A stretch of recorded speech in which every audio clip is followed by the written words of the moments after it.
주신 말씀을 가지고 오늘도 출애굽기 내러티브 81번째 시간으로 장막, 성막의 뼈대, 조각목 널판이라는 제목으로 주의 말씀을 증거하도록 하겠습니다. 여러분은 지금 어떤 사랑을 하고 계십니까? 과거에 아주 뜨겁게 사랑했던 적은 언제였습니까?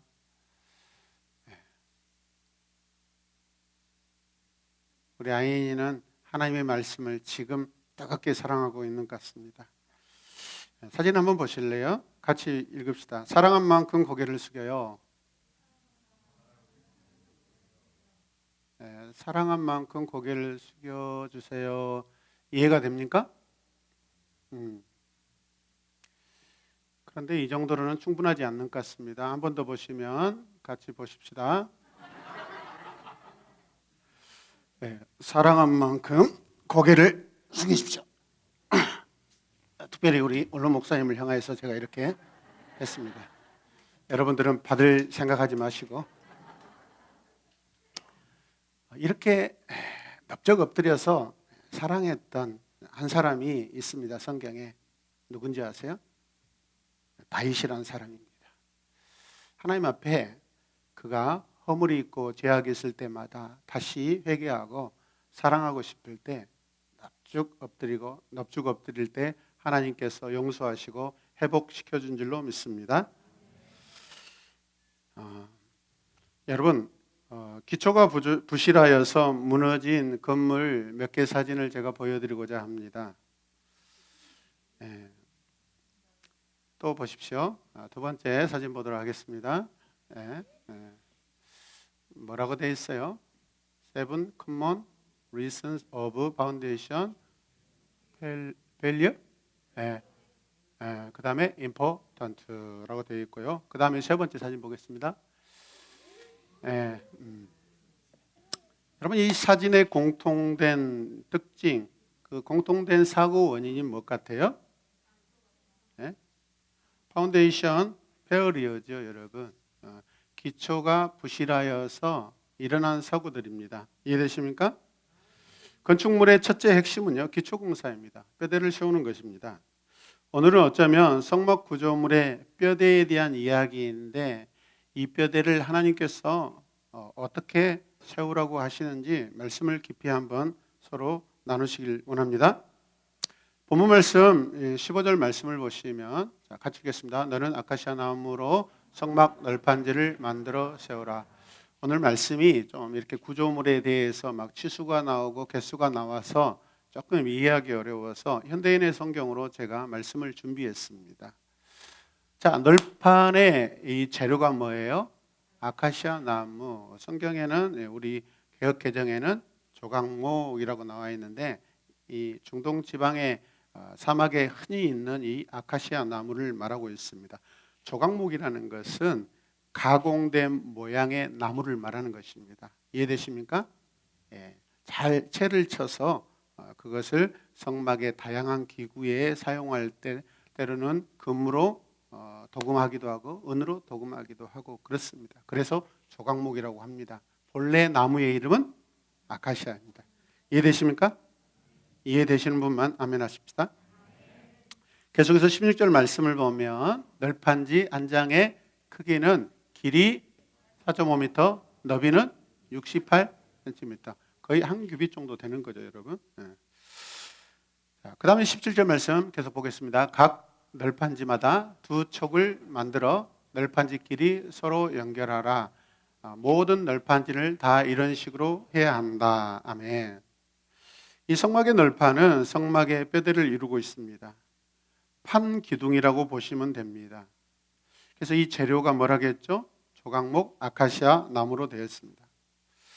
여러분, 아카시아 나무, 중동에 있는 이 아카시아 나무는 그렇게 고급스러운 나무가 아닙니다.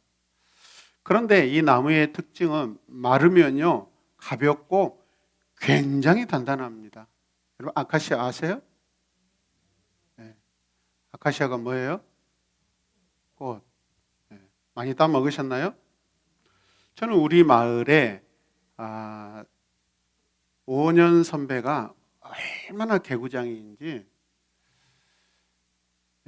지금 이 철이 되면은 모든 동네 후배들을 모아가지고 마다리 푸대라고 합니다. 마대 푸대를 하나 놔주면서 의무적으로 아카시아를 한 마대씩 따오라고 시킵니다. 거의 뭐 노동착취죠. 하지 않으면 엄청나게 두드러 맞습니다. 그래서 맞기 싫어서 그 일을 하죠, 여러분. 저는 한번 개겼다가 아주 엄청 두드러 맞은 일이 있고, 그래서 이제 맞은 흉터를 숨겼는데 저희 큰형님이 그걸 아시고 그 나를 때렸던 그 육촌 형님이 하여튼 대지게 죽었습니다. 아무튼 아카시아 꽃을 하면 이렇게 저는 어렸을 때 이런 기억들이 납니다. 그래서 이 아카시아 나무는 마르면 비록 초라하고 모양이 이쁘지는 않지만, 물론 중동 지방에 있는 아카시아 나무는 굉장히 우리나라에서 보는 작은 크기가 아니라 큰 그런 나무 종류들이 많이 있습니다. 마르면 가볍고 굉장히 단단합니다. 하나님은 이미 그 나무의 재질까지 아시고 그것을 사용하게 하신 줄로 믿습니다. 믿습니까? 어쩌면 평범한 인간의 모습으로 이 땅에 오셔서 고난으로 구원을 이루신 그 모든 조롱과 멸시와 고통을 감내하신 우리 주 예수 그리스도의 그 인격과 삶으로 우리는 볼 수도 있다고 생각합니다. 사진을 한번 보시겠습니까? 첫 번째 사진입니까? 네. 이 사진을 보면 널판인데 측면에 오늘 성경에 촉이라고 나와 있죠. 이렇게 옆판을 낄 수 있는 두 촉이고, 또 왼쪽 사진을 보면 밑에에도 두 촉이 나와 있습니다. 이해되십니까? 네. 그래서 17절 말씀 보면 각 널판지마다 두 촉을 만들어 널판지끼리 서로 연결하라. 모든 널판지를 다 이런 식으로 해야 한다. 누가 말씀하셔요? 하나님께서 말씀하셔요. 널판 옆과 아래에 뾰족한 촉을 만들어서 좌우로 끼고 아래에도 받침판에 끼워 고정하게 하라고 말씀하십니다. 널판이 성막을 가리고 보호하는 기둥으로서 서로가 하나로 연결되게 한 것입니다. 하나님은 백성의 튼튼한 보호자가 되시고 든든한 기둥과 받침대가 되시는 줄로 믿으시길 바랍니다. 우리 인생의 보호자가 되시고 우리 인생에 흔들리지 않는 기둥과 받침대가 되시는 하나님이신 줄로 믿습니다. 19절 말씀을 계속해서 보시면 받침 몇 개? 40개를 만들어 널판지 하나에 두 촉씩 받쳐라. 그것은 널판지 밑에 두 촉을 만들고 은 받침대에 각각 홈통을 만들어 서로 끼우도록 하라. 두 촉이니까 한 촉에 한 받침대면 몇 개가 더 있겠어요? 곱하기 2겠죠. 이해되십니까? 자, 그래서 성막의 덮개가 하나였듯이 성막의 덮개도 계속해서 각자 짜가지고 다시 연결했잖아요. 마찬가지 오늘 말씀의 이 뼈대인 널판도 성막 천장과 벽의 좌우 측면의 구조가 다 하나 되게 하였다라는 것입니다. 하나됨입니다, 여러분. 성막의 모든 기능들과 구조들을 보면요, 반드시 하나됨의 의미를 가지고 있습니다. 하나님과 백성이 하나입니다. 하나님과 제사장이 하나입니다. 여러분, 성막 안에서 백성과 백성은 죄를 사함받고 다시 한 공동체로 회복되는 줄로 믿으시길 바랍니다. 그 다음에 29절 말씀 보면 또 성막 널판지와 가로대를 금으로 싸고 가로대를 깰 금고리를 만들어라 라고 하고 있습니다. 자, 두 번째 사진을 보시면 이렇게 두 촉이 있고 받침대가 있고요. 그 다음에 맨 처음에 사진 한번 다시 보여주십시오. 첫 번째 사진. 그거 말고 다른 거. 세 번째, 이것입니다. 측면에 이렇게 각 널판들이 세워져 있습니다. 각기 연결되어 있고, 그 다음에 중간중간에 뭐가 이렇게 가로대가 끼어져 있죠. 금고리에 끼어져 있습니다. 이해되십니까?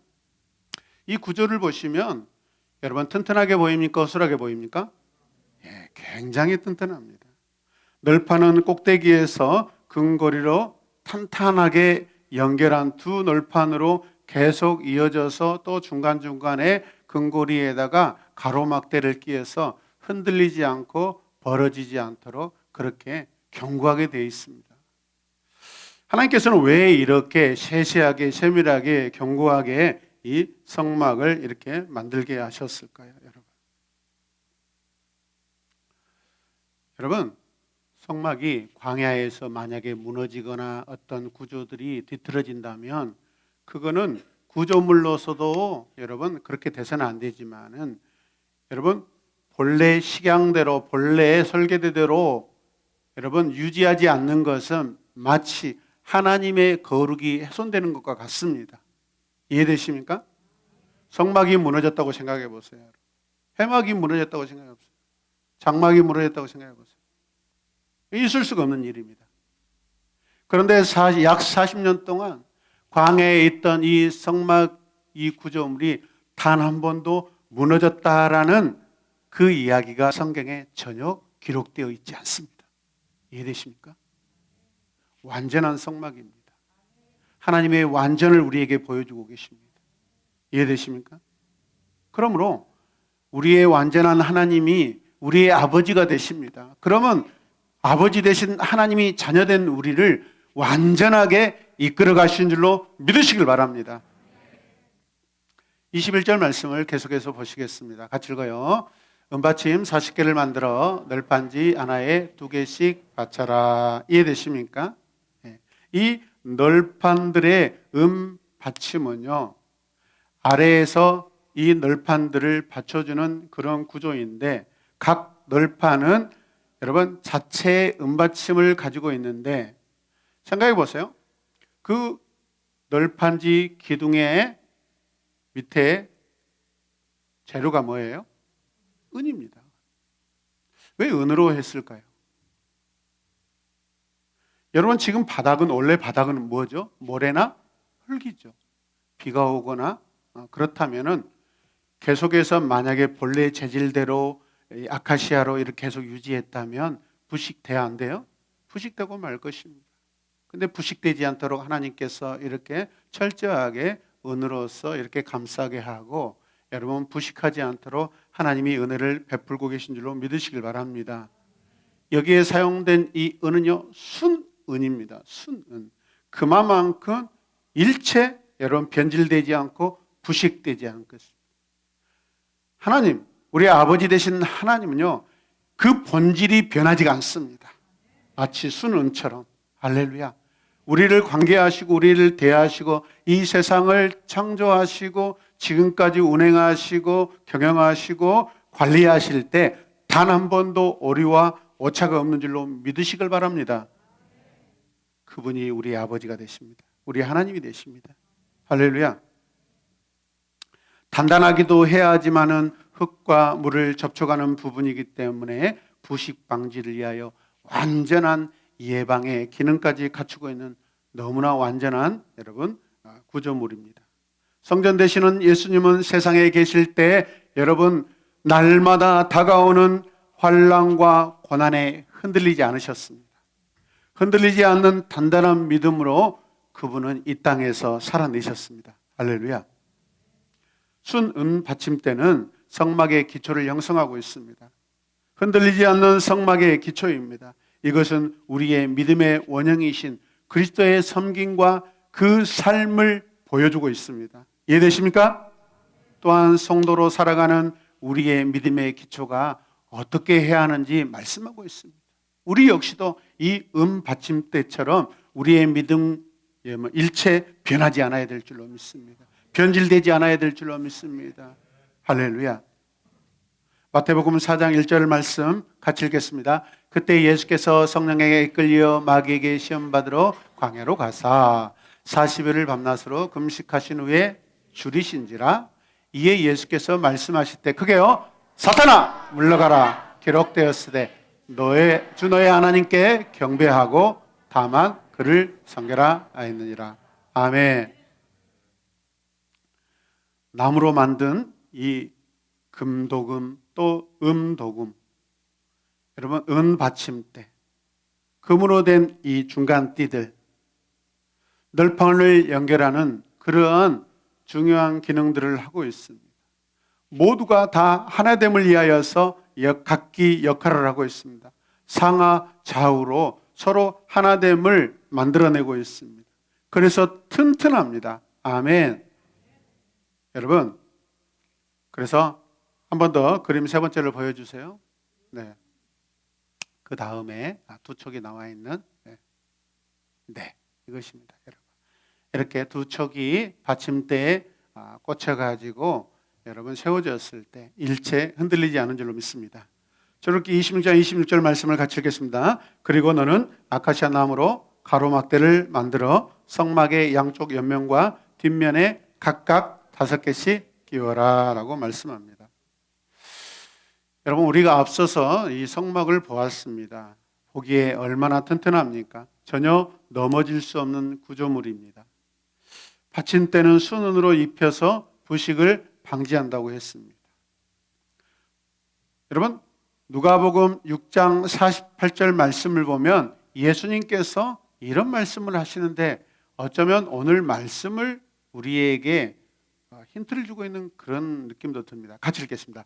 집을 짓되 깊이 파고 주추를 반석 위에 놓은 사람과 같으니 큰 물이 나서 탕류가 그 집을 부딪히되 잘 지었기 때문에 능히 요동하지 못하게 하였느니라. 아멘. 집을 지을 때 모래 위에 그냥 기둥을 세우는 것이 아니라 집을 짓을 때 어떻게 파라고요? 깊이 파고 나서 거기에 다시 주춧돌을 놓고 거기에 기둥을 세워서 여러분 집을 짓는 거라고 이야기합니다. 오늘 말씀과 너무나 여러분 연결되지 않습니까? 이해되십니까?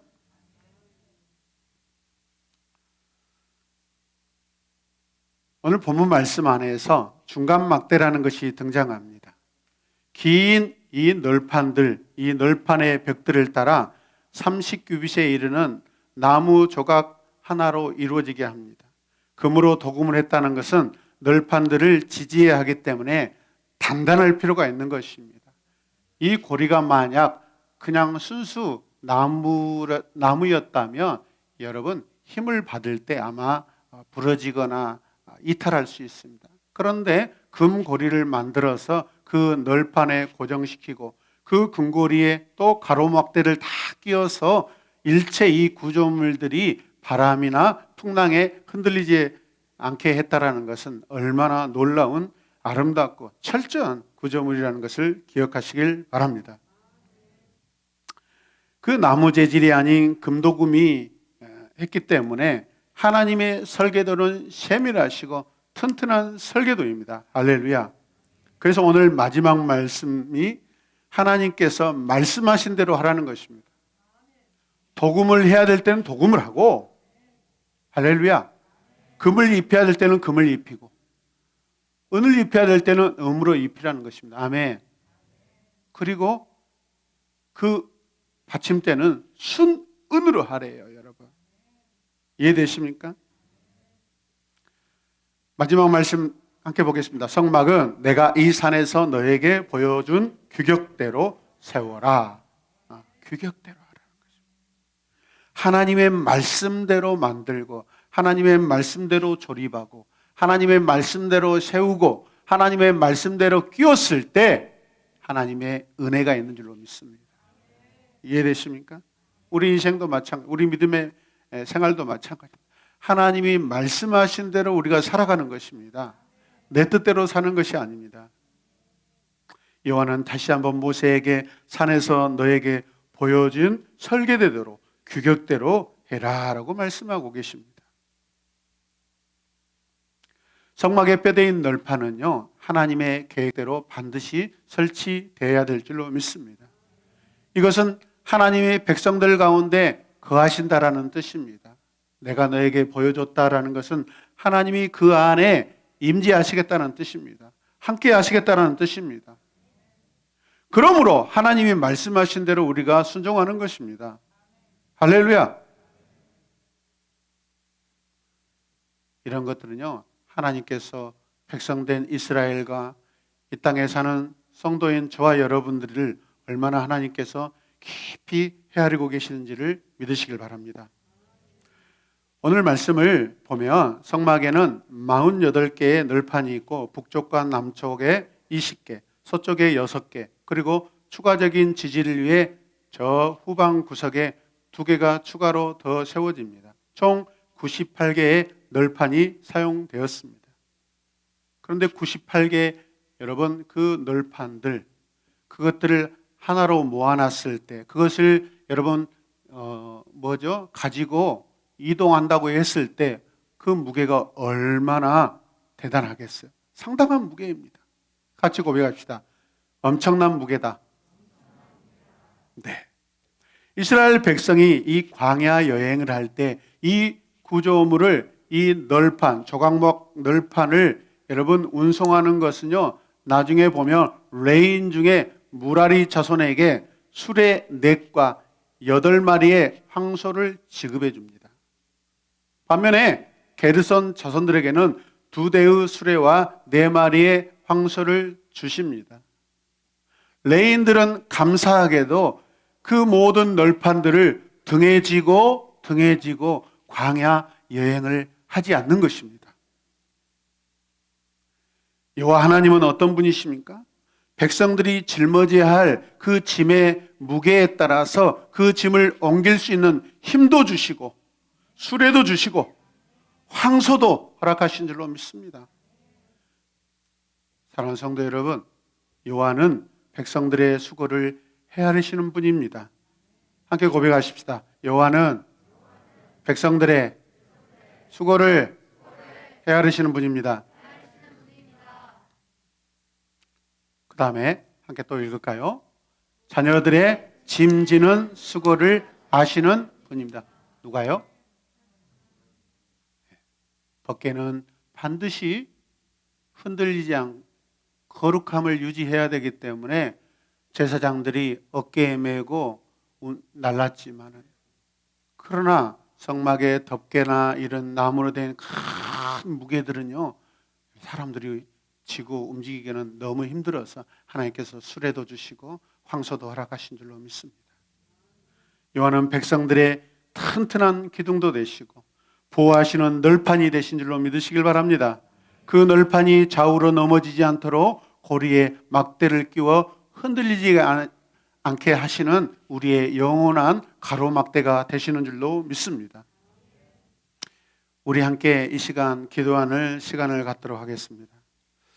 우리 예수님이 2000년 전 이 땅에 오셔서 십자가에 달리셨습니다. 성막의 널판과 받침대와 가로막대처럼 나의 죄와 허물을 위해 제 십자가에서 보혈을 흘리셨습니다. 지금도 우리를 위하여 중보하고 계십니다.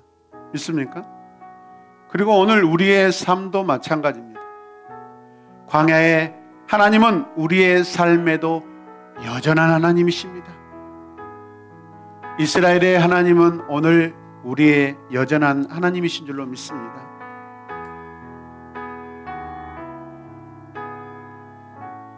여러분의 수고와 져야 할 짐의 무게를 다 아십니다. 하나님, 왜 나에게 이런 인생의 무게를 많이 주셨어요? 하나님, 왜 우리의 가정만 이렇게 눈물이 많고 고통이 많습니까? 우리는 사람이기 때문에 때로는 우리의 앞을 볼 수 없어서 그 고통에 눈물도 흐르고 때로는 원망도 나오고 가슴이 찢어질 듯한 그런 감정들이 있는 줄로 믿습니다. 여러분, 그러나 그럼에도 하나님은 그 모든 우리의 고통과 수고와 인생에 져야 될 모든 짐들을 다 아시는 분이십니다. 우리가 짊어지고 가다 감당할 수 없을 때 주님은 그 짐을 대신 져 주십니다. 우리가 감당할 수 없는 짐, 그 무거운 짐 하나님이 허락하지 않으신다고 말씀하셨습니다. 그러므로 지금 내가 지고 있는 인생의 짐 감사로, 사명으로 짊어집시다. 아멘. 우리가 감당할 수 없는 짐은 없습니다. 넉넉한 마음으로 믿음의 광야길을 갑시다. 그 광야길을 갈 때 기쁨으로 찬송하며 나아가는 우리 믿음의 새로운 에마분교회 공동체가 되길 원합니다. 이 시간 기도합시다. 하나님, 우리의 가정의 짐을 다 아시는 하나님, 내 인생의 짐을 아시는 주님, 내 자녀들의 짐도 아시고 우리 부모님의 져야 될 짐도 아신다고 하시니 하나님, 이 짐을 온전히 감당할 수 있도록 감당할 만한 믿음을 허락하여 주시옵소서. 낙심하지 않게 하여 주시옵소서. 절망하지 않게 하여 주시옵소서. 포기하지 않게 하여 주시옵소서. 우리 그런 믿음을 달라고 주님께 다 같이 주의 이름 부르며 기도하겠습니다. 주여.